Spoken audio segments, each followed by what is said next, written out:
दोस्तों, स्वागत है आप सभी का मराठी एकेडमी के यूट्यूब चैनल पर। और आज हम करने जा रहे हैं 1000 साइंस के क्वेश्चनों की सीरीज का नेक्स्ट पार्ट, जो कि बहुत ही इंपॉर्टेंट है कॉम्पिटिटिव एग्जाम के लिए।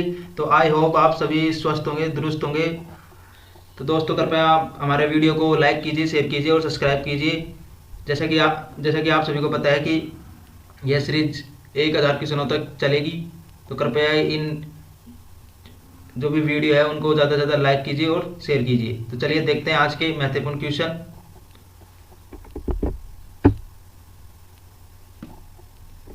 तो पहला क्वेश्चन है, ठीक है, तो निम्नलिखित में से क्या न्यूटन के रंग चक्रिका का प्रशिक्षण की कार्य प्रणाली के लिए उत्तरदायी है। यानी कि न्यूटन के रंग चक्रिका प्रशिक्षण, एक नियम दिया था इन्होंने,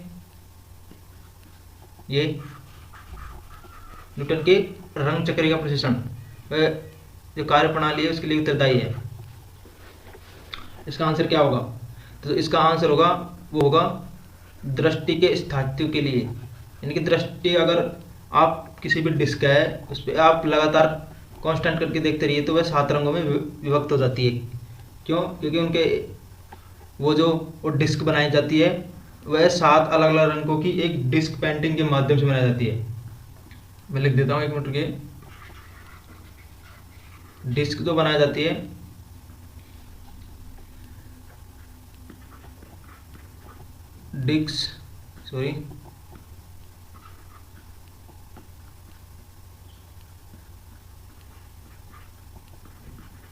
डिस्क जो 7 अलग अलग रंगों से डिस्क पेंटिंग के माध्यम से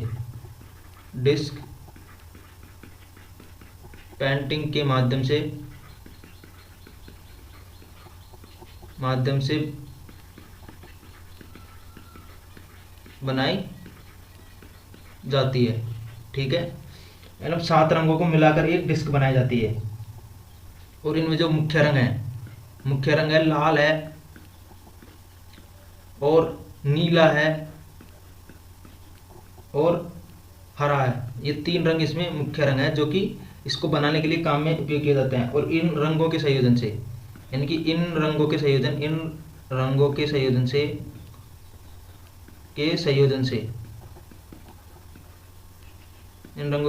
से यह परिणाम निकलता है। मतलब जो ये डिस्क बनती है, इस संयोजन से ये डिस्क बनती है। ठीक है, तो जो इसके उत्तरदायित्व है, जो कार्य प्रणाली है, वह क्या है कि दृष्टि का स्थायित्व। ये एक न्यूटन ने ये नियम दिया था जो कि बहुत ही महत्वपूर्ण है। चलिए देखते हैं नेक्स्ट क्वेश्चन। वीमा ml2 यूनिवर्स स्क्वायर में, ठीक है, ये किसके अनुरूप है? मतलब ये जो वीमा है ये किसकी वीमा है? ऑप्शन है बल, कार्य, त्वरण और वेग। तो आइए हम बात करते हैं वीमा की। तो वीमा आप सभी को पता है कि जैसे कि ये एक बॉक्स है, ठीक है, एक बॉक्स है। तो बॉक्स में जो ये जितनी भी इसकी भुजाएं हैं ये सब वीमाएं हैं। ठीक है, तो वीमाएं ये होती हैं, तो अलग अलग चीज़ों के लिए अलग अलग होती है। जैसे कि ये लंबाई है तो इसकी लंबाई की मीटर m, मीटर में अक्सर जो भी मापी जाती है वो मीटर में मापी जाती है। ठीक है, तो चलिए देखते हैं, फिर बात करते हैं इसकी बल। जो इसका आंसर होगा वो होगा बल। ठीक है, जो mlt इनवर्स में है 2, इसकी विमा होगी बल, ये बल की विमा है। तो देखते हैं फिर हम, F इक्वल टू होता है ma, ये तो सभी को आपको पता होगा, द्रव्यमान इंटू त्वरण होता है। यानी कि यहाँ लिख देते हैं द्रव्यमान इंटू त्वरण। ठीक है, ये लिख दिया, जिसको हम इसमें ऐसे लिखते हैं। फिर उसके बाद में हम, ये तो मास है, इसको तो हम ऐसे कैसे लिखेंगे? ठीक है, उसके बाद में त्वरण का जो मात्रा होता है, क्या होता है, इकाई जो होती है वह मीटर प्रति सेकंड स्क्वायर। ये मास से ध्यान रखिएगा और ये मीटर है। ठीक है, अब बात करते हैं कि इनका हम मान रखेंगे तो मास को किस में लेते हैं, केजी के अंदर, केजी के अंदर ही तो लेते हैं इसको केजी में लेते हैं, और इसको लेते हैं एल, मीटर को एल में लेंगे और सेकंड को किस में लेंगे, टी में, क्योंकि दरअसल टी क्या है, मिनट, और टी क्या है, समय, और ये इनवर्स में ऐसे करे जाएगा। ठीक है। अब जो केजी है उसको हम विमा के रूप में लेते हैं एम, कैपिटल एम, यानी कि मास, और एल ऐसे कैसे रह जाएगा, और टी सॉरी यहाँ भी यूनिट्स नहीं आएगा क्योंकि नीचे है ना अभी, अब ये नीचे ही है, अब ये ऊपर जाएगा तब ये यूनिट्स हो जाएगा, तो इसकी जो विमा हो गई वो ये हो गई। ठीक है। इस प्रकार से हम विमा याद करते हैं। चलिए और भी देखते हैं इनका, जैसे कि त्वरण है, कार्य है, इन सभी का देखते हैं। तो बात करते हैं हम त्वरण की। तो त्वरण तो मैंने अभी बताया कि जो त्वरण होता है वह ए होता है, और ए बराबर होता है मीटर प्रति सेकंड स्क्वायर। ठीक है। इसका जो मात्रक होता है वो ये होता है। अब क्या होता है कि जो मीटर है उसको तो हम लंबाई में लेते हैं एल, ठीक है, और टी को जो टी है मतलब जो समय है उसको ले लेंगे इसके अंदर। ठीक है। तो ये इसकी विमा हो गई, किसकी, त्वरण की। अब बात करते हैं वेग। तो वेग तो आप सभी को पता है कि वेग मीटर प्रति सेकंड होता है। तो मीटर प्रति सेकंड में निकालने के लिए तो क्या है, एल, और इसको लेंगे टी इनवर्स। ठीक है, सॉरी, हाँ इसको लिख देंगे यहाँ पे टी इनवर्स। ठीक है, इस प्रकार से हम इसको लिख देंगे। अब बात करते हैं बल, वो कार्य है। तो किया गया कार्य W बराबर होता है F डॉट एस। ठीक है, F डॉट यानी कि बल इंटू विस्थापन। अब बल की जो विमा हो गई वो तो आप सभी को पता होगा ही। बल की विमा तो हम लिख देंगे यहाँ पे, ये जो हमने निकाली है ML/T इनवर्स। ठीक है। अब जो विस्थापन है वो क्या होता है, विस्थापन एक दूरी होती है, और दूरी होती है तो उसको हम जो लंबाई होगी L से दर्शा देंगे। तो जो ये इसका मान आ जाएगा वो आ जाएगा M L, 2 बार इंटू हो गया तो यहाँ पे 2 लिख देंगे, और ये T-2 पावर में। तो ये इसका आंसर होगा क्या, W का। तो इस प्रकार हमसे विमा याद कर सकते हैं। ठीक है। तो चलिए फिर देखते हैं नेक्स्ट, विकिरण के प्रमात्रा सिद्धांत के संस्थापक कौन थे। ऑप्शन है आइंस्टीन, बोर, प्लांक और SN बोस। तो क्या आंसर होगा इसका, तो इसका आंसर होगा वो होगा प्लांक ने ये विकिरण के प्रमात्रा सिद्धांत का प्रतिपादन किया था, यानी कि इसकी खोज की थी। ठीक है। चलिए देखते हैं नेक्स्ट, अधिकांश क्रस्टेशिया की बाहरी त्वचा किस कार्बोहाइड्रेट से बनी होती है। क्रस्टेशिया की बाहरी त्वचा किस कार्बोहाइड्रेट से बनी होती है। ऑप्शन है सेलुलोज, काइटिन, गैलेक्टोज या स्टार्च। तो इसका आंसर होगा वो होगा काइटिन की बनी होती है। ठीक है, काइटिन की बनी होती है। कार्बोहाइड्रेट जो ये होता है वो कार्बोहाइड्रेट होता है, ध्यान रखिएगा, ये लिख भी रखा है कार्बोहाइड्रेट।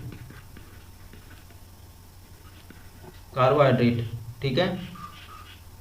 चलिए देखते हैं नेक्स्ट, ये देख लीजिए, बात करते हैं जिसकी मतलब एक क्रस्टेशिया जो है ये क्रस्टेशिया। ठीक है, क्रस्टेशिया का जो फाइलम है ऑर्थोपोडा है, ध्यान रखिएगा, ये ऑर्थोपोडा वर्ग के अंतर्गत आता है।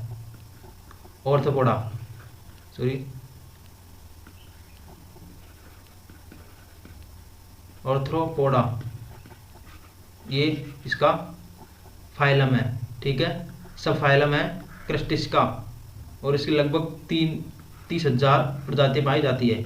मोस्टली मैरीन, जो कि समुद्र में पाए जाते हैं ज़्यादातर ये सब क्रस्टेशिया। और जो इसकी त्वचा बनी होती है वह किसकी बनी होती है, काइटिन की। ध्यान रखिए, काइटिन की बनी होती है, और इम्पोर्टेंट है कि ये एक ऑर्थोपोडा वर्ग से आता है। ठीक है, चलिए देखते हैं नेक्स्ट, संचार में प्रयुक्त फाइबर ऑप्टिकल केबल 60 किस सिद्धांत पर कार्य करती है। एक्चुअली 60 को उठा दें यहाँ पे, इसका कोई महत्व नहीं इधर। यानी कि वह फाइबर ऑप्टिक केबल किस सिद्धांत पर कार्य करती है, ये मैंने पहले बताया, फाइबर ऑप्टिकल डिस्क, जो कि किस सिद्धांत पर कार्य करती है, प्रकाश के समग्र आंतरिक परावर्तन पर। ये मल्टीपल टाइम मैंने बताया भी आपको। जैसे कि कोई भी किरण, मतलब जो इस टोटल रिफ्लेक्शन इंडेक्शन है, जो भी प्रकाश का आंतरिक परावर्तन है, जो ये हमेशा संगन माध्यम से, इसकी जो किरण है वह संगन माध्यम से विरल माध्यम में जाती है। जैसे कि ये एक संगन माध्यम है, तो इस पे जाती है तो वह इस तरह चली जाती है, ठीक है। इस कोण, ये कोण, ठीक है, ये कोण आपतन कोण हो गया, ये कोण परावर्तन कोण हो गया, ठीक है। सॉरी, ये नहीं, ये होगा ये। तो इस प्रकार से चली जाती है, और एक समय ऐसा आता है कि तब ये इस पे जाती हुई ये सीधी इस पे से निकल जाती है इसी रेखा पर। तो ये कोण कौन सा कोण हो गया? ये हो गया क्रांतिक कोण, ठीक है। ये क्रांतिक कोण हो गया। यदि क्रांतिक कोण से अधिक पर अगर इसको हम भेजे, मतलब किरण को भेजे, तो वह उसी माध्यम में वापस लौट जाती है, और इसी घटना को हम पूर्णांतरिक परावर्तन कहते हैं, ठीक है। पूर्णांतरिक परावर्तन भी इसको लिख सकते हैं हम, समग्र पूर्णांतरिक परावर्तन, टोटल कुलांतरिक परावर्तन, जितने भी नाम है इसके। चलिए हम देख भी लेते हैं इसके बारे में। ये देखिए पूर्ण आंतरिक परावर्तन, इसके माध्यम से आप आसानी से समझ सकते हैं। जैसे कि मैंने बताया कि संगन माध्यम से विरल माध्यम में अगर कोई किरण गुजरती है या जाती है, ये आपतन कोण हो गया I, और ये परावर्तन कोण हो गया R, इसके द्वारा दर्शाया जाता है। जैसे कि ये किरण जा रही है, इधर चलेगा, ठीक है। फिर अगर इस कोण को हम बढ़ा दिए जाए, इसको ज़्यादा ऐसे, मतलब इसको हम बढ़ा देते हैं थोड़ा सा, तो ये किरण, ये जो किरण है वह सीधी ही इस रेखा, मतलब इस जो अक्ष है उस पर चली जाएगी, सीधी 90 डिग्री पर मुड़ जाएगी विरल माध्यम से, वह सीधे ही 90 डिग्री पर मुड़ जाएगी। तो इस जो ये कोण बनेगा, जिस एंगल से इस किरण को भेजा हुआ है, क्रांतिक कोण होगा, क्रांतिक कोण, ठीक है। और यदि क्रांतिक कोण से भी अधिक, ये देखिए क्रांतिक कोण से भी अधिक पर यदि हम किसी रेखा को संगन माध्यम से विरल माध्यम की ओर ले जाते हैं, तो वह किरण विरल माध्यम में ले जाकर उसी माध्यम में वापस लौट जाती है। तो इसी घटना को हम पूर्णांतरिक परावर्तन कहते हैं। बहुत इंपॉर्टेंट है, याद रखिएगा। ये घटना जो रेनबो जो बनता है बारिश के टाइम पे, वो भी इसी घटना पर आधारित होता है, जो 7 रंगों में विभक्त हो जाता है। तो चलिए देखते हैं फिर नेक्स्ट क्वेश्चन। तो ऑप्टिकल फाइबर में पूर्णांतरिक परावर्तन का उपयोग किया जाता है। अब देखते हैं नेक्स्ट, एक श्वेत तथा चिकनी सतह कैसी होती है। एक्चुअली में इसमें 3 ही ऑप्शन है, तो आप इसमें तीन को देखिए। इसमें आप 1 लगा लीजिए यहाँ पे।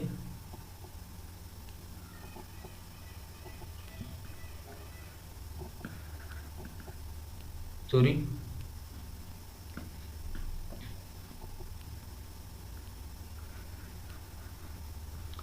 एक ऑप्शन आप लगा लीजिए यहाँ पे, जैसे कि देखिए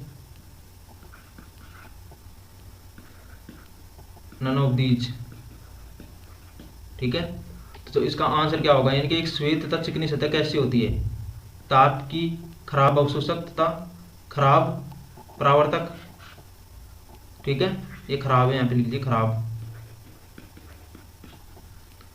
ताप की अच्छी अवशोषक, यानी कि ताप की अच्छी अवशोषक व अच्छी परावर्तक। गलत है, ताप की खराब अवशोषक व अच्छी परावर्तक। तो इसका जो आंसर होगा वो ये ए होगा। क्योंकि आप सभी को पता है कि जो व्हाइट कलर होता है, व्हाइट जो कलर होता है वह हमेशा प्रकाश को परावर्तित करता है, ये बात आप सभी को पता है। इसीलिए हम गर्मियों के अंदर व्हाइट कपड़े ज़्यादा पसंद करते हैं, क्योंकि ये जो प्रकाश की किरणों को वह परावर्तित कर देता है, और ये ताप को अवशोषित भी नहीं करता, यानी कि उसको हीट को अपने अंदर ऑब्जर्व नहीं करता है। इसीलिए व्हाइट कपड़े का उपयोग ज़्यादा किया जाता है गर्मियों के दिनों में, ठीक है। तो चिकनी श्वेत व चिकनी सतह इसीलिए होती है क्योंकि वह प्रकाश किरणों को परावर्तित कर देता है और अपने अंदर ताप है उसको ग्रहण नहीं करता है। चलिए देखते हैं नेक्स्ट, कौन सा बल कार्य हो जाता है? कौन सा बल, सॉरी एक मिनट रुकिए,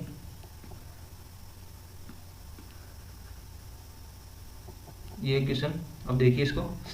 यानी कि जब किसी पिंड को द्रव में डुबाया जाता है तो उस पर कौन सा बल कार्य हो जाता है? आपको बताना है कि यदि कोई पिंड को जैसे कि ये एक कुछ मान लीजिए एक टैंक के रूप में ये पानी भरा हुआ है इसके अंदर, और इसके अंदर कोई भी पदार्थ है, तो उस पर कौन कौन सा बल लगेगा? तो उस पर बल लगेगा उत्क्षेप, जिसे हम उत्प्लावन भी कहते हैं। उत्प्लावन, उत्प्लावन और भार का, ये दोनों बल लगेंगे। तो इसका जो आंसर होगा ए और बी दोनों। ठीक है, ये दोनों बल इस पे लगेंगे। ठीक है, क्योंकि ये ऊपर की ओर ऐसे बल लगाया गया द्रव। तो ये उत्प्लावन बल किसने दिया था? आर्किमिडीज ने। आर्किमिडीज ने ये सिद्धांत दिया था। चलिए देखते हैं नेक्स्ट। निम्नलिखित में आयरन पर जंग लगने के कारण होता है, मतलब किसके कारण जंग लगती है ये आपको बताना है। ऑप्शन है ऑक्सीडेशन, रिडक्शन, ऑक्सीजन के साथ रासायनिक प्रक्रियाएं, या CO2 के साथ रासायनिक प्रक्रिया। तो क्या आंसर होगा? चार आपको ऑप्शन भी दिए गए हैं, 1 या 2 होगा, 3 या 4 होगा, 2 या 3 होगा, या 1 या 3 होगा। तो इसका आंसर क्या होगा? तो इसका आंसर होगा वो होगा रिडक्शन तथा ऑक्सीजन के साथ रासायनिक प्रक्रिया। ठीक है, 2 और 3 इसका आंसर होगा। 2 और 3, तो ये ऑप्शन नंबर बी, 2 व 3, ये दोनों घटनाएं इसके अंदर होगी। ठीक है, और यानी कि रिडक्शन होगा, यानी कि अपचयन होगा, और ऑक्सीजन के साथ रासायनिक प्रक्रिया करेगा। आप सभी को बताया कि बाहर यदि कोई भी अगर जो भी लोहे के पदार्थ उसको रख दिया जाता है, तो कुछ दिनों के बाद वह नमी से और वायु के साथ, जो वायु में उपस्थित ऑक्सीजन है उसके साथ प्रतिक्रिया करके खराब होने लगता है। और इसमें जो बात करते हैं इनके बारे में, यदि आयरन पर जंग लगती है तो आयरन का भार बढ़ता है। याद रखिएगा, इंपॉर्टेंट है। ठीक है, आयरन का भार बढ़ता है, और जो पदार्थ जो बनता है, ये चीजें कुछ इंपॉर्टेंट चीजें हैं वो याद रखिए। जो पदार्थ बनता है वह फास्फोरिक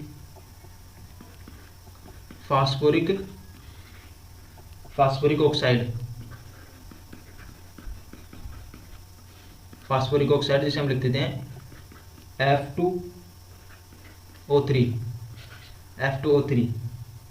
जंग से बचने के लिए क्या करते हैं?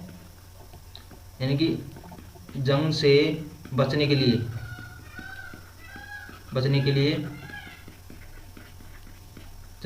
लिए गैल्वेनाइजेशन,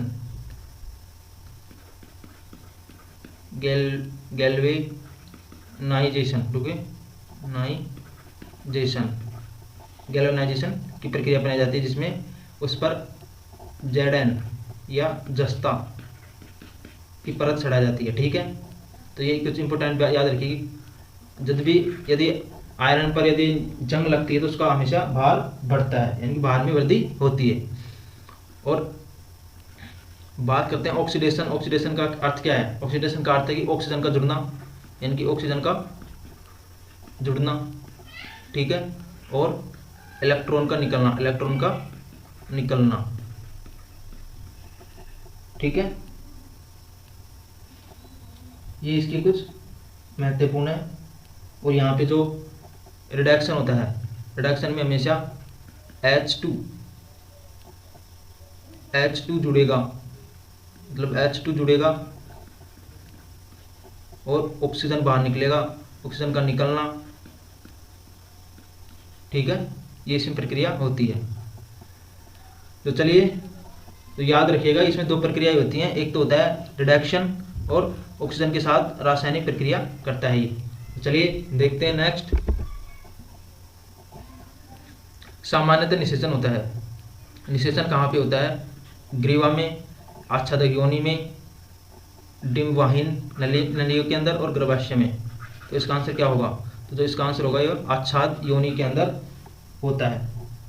देख लीजिए आप, ये इसके पार्ट हो गई वेगिना, लिबिया, मेनोरा और उथ्रेल ओपनिंग, इसके पार्ट हो गए। ठीक है, चलिए देखते हैं नेक्स्ट। झीलों के अध्ययन को क्या कहते हैं? झील, लेक के अध्ययन को क्या कहते हैं? लेक के अध्ययन को क्या कहते हैं? ऑप्शन है टोपोलॉजी, हाइड्रोलॉजी, लिम्नोलॉजी व पोटोमोलॉजी। तो क्या आंसर होगा इसका? तो जो इसका आंसर होगा वो होगा लिम्नोलॉजी। ठीक है, लिम्नोलॉजी इसका आंसर होगा।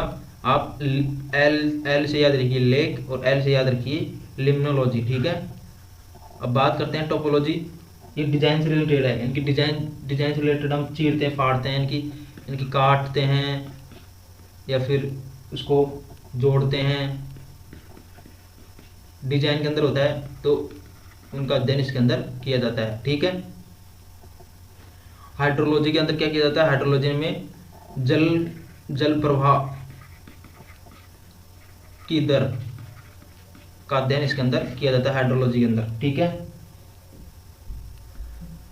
याद रखिएगा हाइड्रोलॉजी के जल की प्रवाह की दर, यानी कि कोई भी नदी किस तरीके से बह रही है, तो कितना प्रवाह हो रहा है, उस चीज़ के बारे में जो अध्ययन किया जाता है वो हाइड्रोलॉजी के अंदर किया जाता है। और पोटोमोलॉजी के अंदर क्या किया जाता है? यानी कि नदी, घाटी और जो भी जितनी भी चीज़ें लेक है उनके आकृति, याद रखिएगा ये आकृति के बारे में अध्ययन किया जाता है। यहाँ पे ये इस लेक को हटा दीजिए, सॉरी, इनकी आकृतियों के बारे में अध्ययन किया जाता है। और जैसे कि इसके अंदर जो नदी है वह उनका नेटवर्क कैसे है? नदी का नेटवर्क का मतलब समझिए कि वह किस किस उनकी सहायक नदियों से मिलकर कहाँ से आ रही है, वह किस किस रास्ते से होती हुई आ रही है, तो उसका अध्ययन इसके अंदर किया जाता है। चलिए देखते हैं, तो आप याद रखिएगा लिम्नोलॉजी झीलों के अध्ययन को कहते हैं। चलिए देखते हैं नेक्स्ट।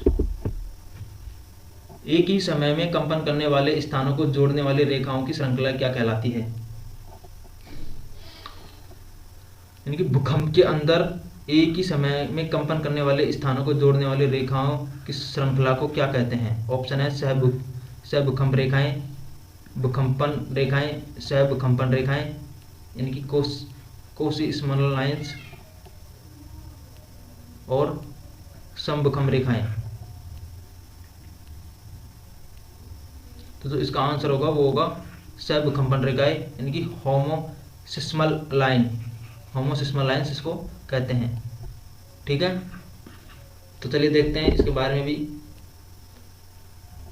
देखिए दोस्तों, इसके अंदर तो आपको समझ में नहीं आ रहा होगा, अगले में देखते हैं। इसमें देखो, ये जो पॉइंट होता है जहाँ से ये स्टार्ट होते हैं अक्सर, ये लास्ट पॉइंट है हमारे, मतलब जो पृथ्वी है उसका मिडल पॉइंट है। वहाँ से ये जो नीचे का जो पार्ट होता है वह इनर कोर, फिर आउटर कोर, इनकी जो परतें हैं याद रखिएगा, रिगिड बोलते हैं इसको, रिगिड।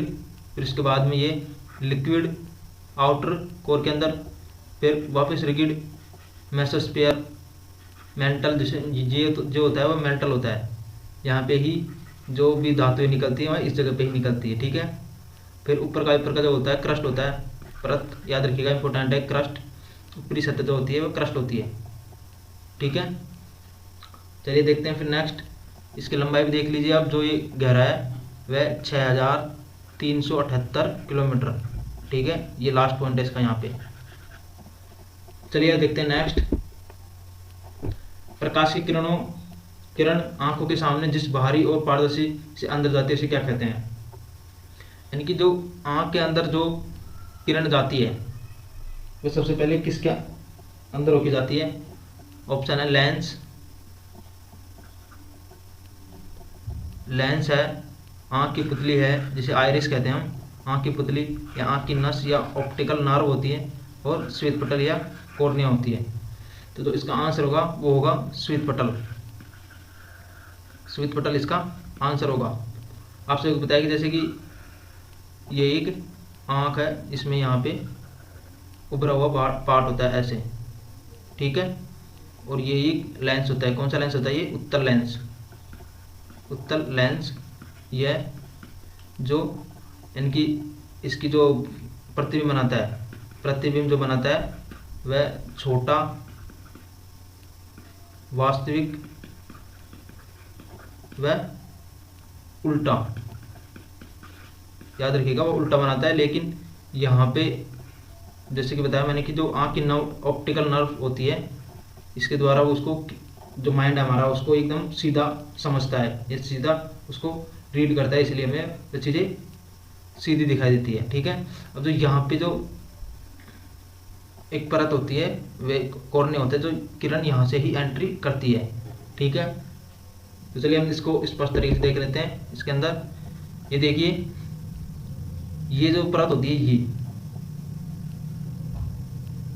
ये होती है कॉर्निया, ठीक है। यहाँ से वह एंटर करती है। फिर अंदर पुतली होती है, पुतली जिसकी पार्ट है ये सब, ठीक है। दृष्टिपटल जो ये रेटिना होता है, रेटिना यहाँ पे जो किरण आती है और यहाँ पर वो प्रतिबिंब बनता है, और यहाँ से इस प्रकार से वह जो संकेत है, वह जो माइंड हमारा मस्तिष्क वो उसको सीधा समझ के उसको सीधा ही हमको दिखा देता है, ठीक है। अब बात करते हैं इसके अंदर कुछ, जैसे कि अभी बात की हमने, और भी कुछ इसकी महत्वपूर्ण है, वो सब चीज़ें बात कर लेते हैं। पहले तो बात करते हैं श्वेत पटल की। श्वेत पटल क्या होता है, रुकिए पीछे चलते हैं, इसको यहाँ पे बात करते हैं श्वेत पटल की।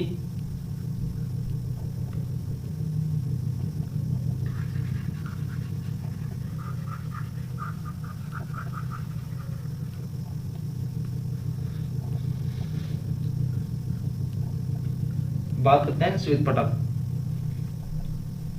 जो श्वेत पटल होता है वह अपारदर्शी होता है। श्वेत पटल अपारदर्शी, अपारदर्शी, देखिए अपारदर्शी मतलब अपारदर्शी होता है, और ये सुरक्षा देता है, यानी कि सुरक्षा कवच होता है, ये सुरक्षा कवच, ठीक है, सुरक्षा कवच होता है। और ये जो बना हुआ है ये श्वेत पटल वह एक कॉर्निया का ही पार्ट होता है, ठीक है। वो सॉरी, श्वेत पटल का ही भाग होता है कॉर्निया, सॉरी कॉर्निया। हम इसको ऐसे पढ़ते हैं जैसे कि श्वेत पटल होता है ना, श्वेत पटल, श्वेत पटल के मध्य उभरा हुआ भाग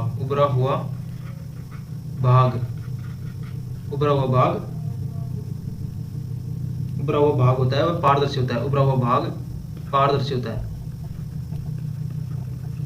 पारदर्शी होता है, और यहीं से ही प्रकाश अपवर्तित होती है, यहीं से ही प्रकाश किरण अपवर्तित होती है। जो ये उभरा हुआ भाग होता है, यहाँ पे ये कॉर्निया होता है, और यहीं से ही एंटर करती है। जो पूरा जो पार्ट होता है ये एक अपारदर्शी के रूप में होता है, और ये आंख के लिए सुरक्षित या सुरक्षा कवच का कार्य करता है, ठीक है। जो इसमें जो ये होती है आइरिस, ये भी एक क्या होता है, ये भी एक अपारदर्शी होता है, ध्यान रखा, अपारदर्शी होता है। ये भी एक आइरिस भी एक अपारदर्शी होता है, ठीक है। जो नेत्र लेंस है वो आपको मैंने बता दिया, उत्तल लेंस होता है, और ये भी एक लचीला होता है, लचीला होता है, क्योंकि ये परिवर्तित होता रहता है। ये जो भी मसल्स होती हैं आइरिस की, इस मसल्स के द्वारा ये बढ़ता घटता रहता है, ठीक है। तो चलिए देखते हैं फिर नेक्स्ट। इसके अंदर जो ये पार्ट है मैंने बता दिया आपको, इसमें ये द्रव भरा रहता है, इसे काचा द्रव कहते हैं, ठीक है। ये रुकिए, ये बता दिए मैंने आपको, ये पुतली है, यहाँ पे एक जो बीच में हमारे आँख के अंदर जो बीच में एक वाइट कलर का सा होता है वो पुतली होती है, ठीक है। ये याद रखिएगा, ये ऐसे होता है जो। चलिए देखते हैं फिर नेक्स्ट। सामान्य जुकाम के इलाज के लिए किस विटामिन का उपयोग किया जाता है? सामान्य जुकाम के लिए किस विटामिन का उपयोग किया जाता है? ऑप्शन है बी, डी, ए और सी। तो जो इसका आंसर होगा वो होगा सी। सामान्य जुकाम अगर हो जाती है तो उसमें विटामिन सी का उपयोग किया जाता है। स्कर्वी रोग हो जाता है विटामिन सी के कारण, स्कर्वी रोग, ठीक है। इसको एस्कॉर्बिक एसिड, एस्कॉर्बिक एसिड इसका रासायनिक नाम है। चलिए देखते हैं नेक्स्ट। यदि किसी ध्वनि तरंग का आवर्तकाल 0.02 सेकंड है तो उसकी आवृत्ति क्या होगी? उसकी आवृत्ति क्या होगी? आप सभी को पता है आवर्तकाल क्या होता है। आवर्तकाल मान लीजिए ये एक घड़ी है, ठीक है। घड़ी 12, 3, 6 एंड 9। तो जैसे कि कोई भी घड़ी है, मान लो ये एक सेकंड की सुई है, तो ये घूमकर वापस अपने उसी स्थान पर आ जाती है, तो एक आवर्त पूरा कर लेती है, मतलब एक चक्कर पूरा कर लेती है। और उस चक्कर को लगने में जो समय लगता है उसे हम आवर्तकाल कहते हैं, ठीक है। अब बात करते हैं इसके इस क्वेश्चन की। तो इसका जो क्वेश्चन वो ये कहना चाहता है कि आवर्ती जो होगी वो कितनी होगी। अब आपको समझ पता होना चाहिए, मैं पहले बता चुका हूँ कि T बराबर 1/f होता है, ठीक है। यहाँ पे f को हम नीचे ले लेंगे, इधर ले लेंगे, और 1/t। अब 1/t का मतलब हो गया कि 0.02, ठीक है। तो f इज इक्वल टू, यहाँ से हम इस पॉइंट को उठाएंगे तो ऊपर डबल जीरो यानी कि 100 हो जाएगा और 2 नीचे रह जाएगा। अब इसको हम काट लेंगे तो ये f इक्वल टू 50 हर्ट्ज इसका आंसर होगा, ठीक है। 50 हर्ट्ज इसका राइट आंसर होगा। तो याद रखिएगा ये बहुत इंपॉर्टेंट है। ये जो संबंध है 1/f बराबर t आवर्तकाल, ये होती है आवर्ती। चलिए देखते हैं नेक्स्ट। विद्युत स्विच की मरम्मत करते समय इलेक्ट्रीशियन को रबर के दस्ताने क्यों पहनने चाहिए? ये एक बहुत ही आसान क्वेश्चन होगा, आप सभी को पता है। सामग्री को फिसलने से बचाने के लिए, बिजली के झटके से बचने के लिए, स्विच को साफ करने के लिए, उपकरण को आसानी से हैंडल करने के लिए। इसको यहाँ पे लिख लीजिए, करने के लिए। जो इसका आंसर होगा वो आप सभी को पता है कि बिजली से हम टच ना हो, झटके से बचने के लिए इसका उपयोग किया जाता है दस्तानों का, ठीक है। चलिए देखते हैं नेक्स्ट। जीवाश्म ईंधन के जलने से वातावरण में कार्बन डाइऑक्साइड की मात्रा में वृद्धि हुई है। इनकी जीवाश्म ईंधन के जलने से वातावरण में कार्बन डाइऑक्साइड की मात्रा में वृद्धि हुई है, और इसके कारण होने वाले हानिकारक प्रभाव का क्या नाम है? आपको बताना है, ये मैंने मल्टीपल टाइम पहले बता चुका हूँ। ग्रीन हाउस प्रभाव, रासायनिक प्रभाव, कार्बन प्रभाव या प्रदूषण प्रभाव। तो जो इसका आंसर होगा वो होगा ग्रीन हाउस प्रभाव। ग्रीन हाउस प्रभाव क्या होता है कि CO2 हो गया, और हो गया जलवाष्प हो गया, नाइट्रस ऑक्साइड हो गया, मीथेन हो गया। ये प्रमुख गैसें हैं जिसके कारण ग्रीन हाउस प्रभाव होता है। अब ग्रीन हाउस प्रभाव क्या होता है तो देख लेते हैं, इसके बारे में भी देखिए। ये सूर्य से किरणें आ रही हैं, ठीक है। अब यदि पृथ्वी पर टकरा के वह वापस परावर्तित हो जाती है, तो जो इस वायुमंडल में उपस्थित जो गैसें हैं, वायुमंडल में उपस्थित गैसें कौन कौन सी हो गई? जलवाष्प हो गया, मैंने बताया था जलवाष्प हो गया, CO2 हो गया, जलवाष्प, मीथेन हो गया, और नाइट्रस ऑक्साइड हो गया। तो ये सभी जो गैसें हैं ये इस वायुमंडल में उपस्थित होती हैं, और इन किरणों को वह रोक लेती है, यानी कि यहाँ से बाहर जाने नहीं देती, वो रोक लेती है। और रोकने के कारण जो इन किरणों से जो ताप है वह इसके आसपास होने लगता है, इनकी पृथ्वी के वायुमंडल में ताप बढ़ने लगता है, और इसी घटना को हम ग्रीन हाउस प्रभाव कहते हैं। तो यहाँ पृथ्वी पर ताप बढ़ने लगता है धीरे धीरे, ठीक है। चलिए देखते हैं फिर नेक्स्ट क्वेश्चन। यानी गोलीय दर्पण के ध्रुव P से मुख्य फोकस F की दूरी को क्या कहा जाता है, ठीक है।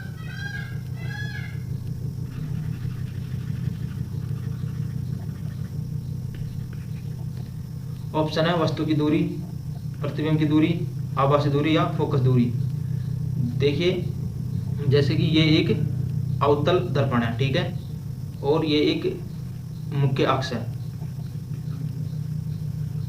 मुख्य अक्ष, ठीक है, इसको मुख्य अक्ष बोलते हैं, प्रिंसिपल एक्सिस, ठीक है। ये अवतल दर्पण है, अवतल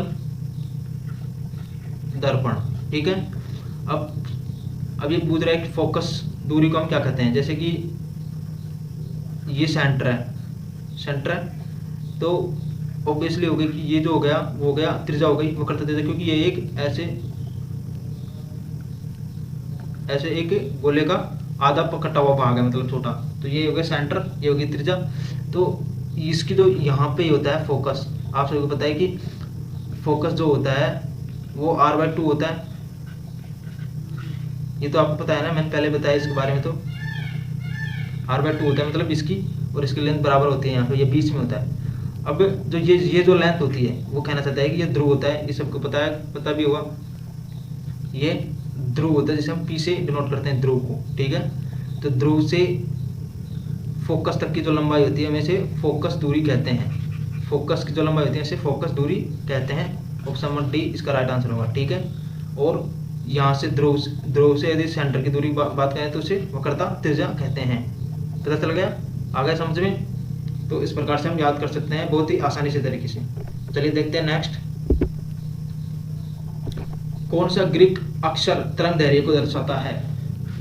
कौन सा अक्षर है जो तरंग दैर्घ्य को दर्शाता है। तो ये जो हो गया वो गया म्यू, म्यू पता हो गया आपको, म्यू हो गया। ये म्यू के बारे में मैंने अभी 1 या 2 क्लास पीछे मैंने बताया इसको। ये हो गया लैम्बडा, ये हो गया ओमेगा, ठीक है, और ये हो गया एप्सिलॉन। तो क्या आंसर होगा इसका, तो जो इसका आंसर होगा वो होगा लैम्बडा, लैम्बडा के द्वारा ये दर्शाया जाता है। जैसे कि ये यहाँ से एक तरंग जा रही है, ठीक है, ऐसे घूमते हुए ये तरंग जा रही है, तो इसकी जो लंबाई होती है ये होती है, मतलब जो सरंग होते हैं, ठीक है।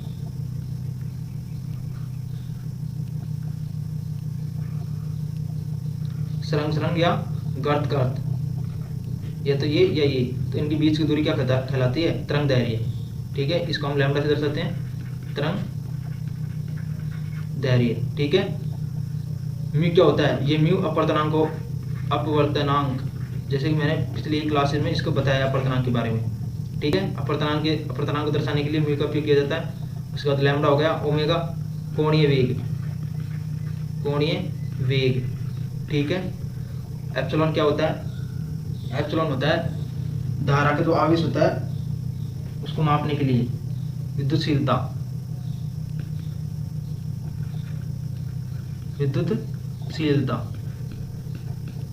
ठीक है, उसको दर्शाने के लिए एप्सिलॉन का उपयोग किया जाता है। चलिए देखते हैं नेक्स्ट, रक्त एक उदाहरण है, यानी कि रक्त कौन सा ऊतक होता है। तो ये सभी तो आपको पता भी होगा, रक्त एक संयोजी ऊतक होता है, संयोजी ऊतक, ठीक है।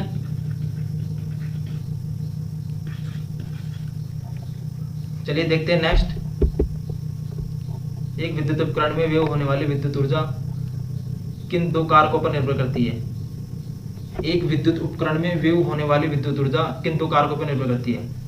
मतलब कोई भी उपकरण है, जैसे कि फ्रिज है, तो फ्रिज में कितनी ऊर्जा खपत हो रही है वह किस पे डिपेंड करता है, ठीक है। ऑप्शन है उपकरण की रेटिंग, यहाँ पे रेटिंग लिखिए, रेटिंग व इसके उपयोग के समय पर ऊर्जा और उसके उपयोग के समय पर वोल्टेज व उसकी धारा पर, या शक्ति रेटिंग या ताप पर। तो इसका आंसर क्या होगा, तो उसका आंसर होगा शक्ति रेटिंग, मतलब कितने रेटिंग का है वो उपकरण और उसके ताप पर। सॉरी, ये ताप पे नहीं होगा क्योंकि ये गलत है, इसको यहाँ करें। इसके जो उपकरण होगा इनकी रेटिंग पर, वो कितने रेटिंग है, कितने स्टार का है। यदि वो 4 स्टार या 5 स्टार का है तो वह अच्छी रेटिंग का है, इसीलिए वह कम खपत करेगा। और उसका उपयोग के समय पर, यानी कि कितना टाइम हम उसको उपयोग कर रहे हैं, इस पर वह डिपेंड करता है। आपको पता है कि जितनी ज़्यादा हम कोई भी चीज़ चलाते हैं तो उतनी ज़्यादा एनर्जी खपत होती है, अर्थात विद्युत ऊर्जा खपत होती है। तो ध्यान रखिएगा, रेटिंग पर करता है और उसके उपयोग पर करता है। चलिए देखते हैं नेक्स्ट। कार्यात्मक समूह युक्त एक 4 कार्बन वाला यौगिक है। ब्यूटेनियम क्या है? ब्यूटेनियम क्या है? एल्डिहाइड है, कीटोन है, एल्कोहल है या कार्बोक्सिलिक एसिड है? तो इनमें से क्या आंसर होगा? आपको बताना है इसका आंसर क्या होगा। तो जो इसका आंसर होगा वो होगा कीटोन। कीटोन आप सभी को बताया कि RC≡OR,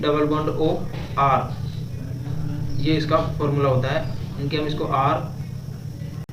RCOR भी लिख सकते हैं, ठीक है। एल्डिहाइड क्या होता है? एल्डिहाइड का कार्यात्मक समूह क्या होता है? इसका आंसर ये होता है RCOH। एल्डिहाइड होता है, एल्कोहल तो आपको पता ही होगा ROH, ठीक है। कार्बोक्सिलिक एसिड का क्या होता है? RCOOH, ठीक है। तो ब्यूटेनॉन यानी कि कीटोन का एक कार्यात्मक समूह के रूप में जो इसमें होता है वह कीटोन होता है। चलिए देखते हैं नेक्स्ट। इंसुलिन किसे नियमित करता है? आप सभी को पता है, ये तो रक्त शर्करा का ये इंसुलिन के द्वारा नियमित किया जाता है। उसका स्तर अग्नाशय से इसका निर्माण होता है या श्रावण होता है। देखते हैं नेक्स्ट। मैकेनिक या साइकिल या मोटर की गतिशील हिस्सों के बीच ग्रीस क्यों लगाई जाती है? मैकेनिक साइकिल या मोटर की गतिशील हिस्सों के बीच ग्रीस क्यों लगाई जाती है? पुर्जों को साफ करने के लिए, जंग हटाने के लिए, या पुर्जों को चमकदार बनाने के लिए, या घर्षण को कम करने के लिए स्नेहक के रूप में इसका उपयोग किया जाता है। तो इसका आंसर क्या होगा? स्नेहक। तो जो इसका आंसर होगा वो होगा घर्षण को कम करने के लिए तथा स्नेहक के रूप में इसका उपयोग किया जाता है, ठीक है। कोई भी चीज़ है, यदि उसको ज़्यादा से ज़्यादा हम आसानी से फैलाना चाहते हैं कि हमको उसको जोर ना आए, वो हमको ज़्यादा बल न लगाने पड़े, वह आसानी से घूम जाए, तो इसके लिए उसके अंदर ग्रीस का उपयोग किया जाता है। चलिए देखते हैं नेक्स्ट। संयोजी कोष हर तत्व का कोष होता है। ऑप्शन है मध्य या बाह्यतम से पहले, प्रथम या बाह्यतम। तो संयोजी कोष क्या होता है? वैलेंसी सेल होता है बाह्यतम कोष। जैसे कि कोई भी जो तत्व होता है उसके सेल होते हैं, ठीक है। ये सेल हो गए, तो ये बाह्यतम जो सेल होता है ये ही संयोजकता भी दर्शाता है। संयोजकता यानी कि जो बाह्यतम कोष में कितने इलेक्ट्रॉन उपस्थित हैं उसी से वह संयोजकता भी पता चलती है, ठीक है। किस रूप में भरे जाते हैं? ये 2n² के रूप में भरे जाते हैं, यानी कि पहले में भरे जाएंगे 2, दूसरे में 8, इस प्रकार से चलता रहता है। आप जितने कोषों का उपयोग करते जाओगे उसके अनुसार ये बढ़ता चला जाएगा, ठीक है। चलिए देखते हैं next. MnO2 + 4HCl MnCl2 2H2O + Cl2 का एक उदाहरण है। यानी कि यह अभिक्रिया कौन सी अभिक्रिया है? अवक्षेपण, संयोजन, दहन अभिक्रिया या अपचयोच्चय या रेडॉक्स अभिक्रिया। इसको रेडॉक्स अभिक्रिया से याद रखिए। मतलब रेडॉक्स अभिक्रिया क्या होती है? जिसमें ऑक्सीकरण व अपचयन अभिक्रिया दोनों हो तो उसे हम कहते हैं रेडॉक्स अभिक्रिया, ठीक है।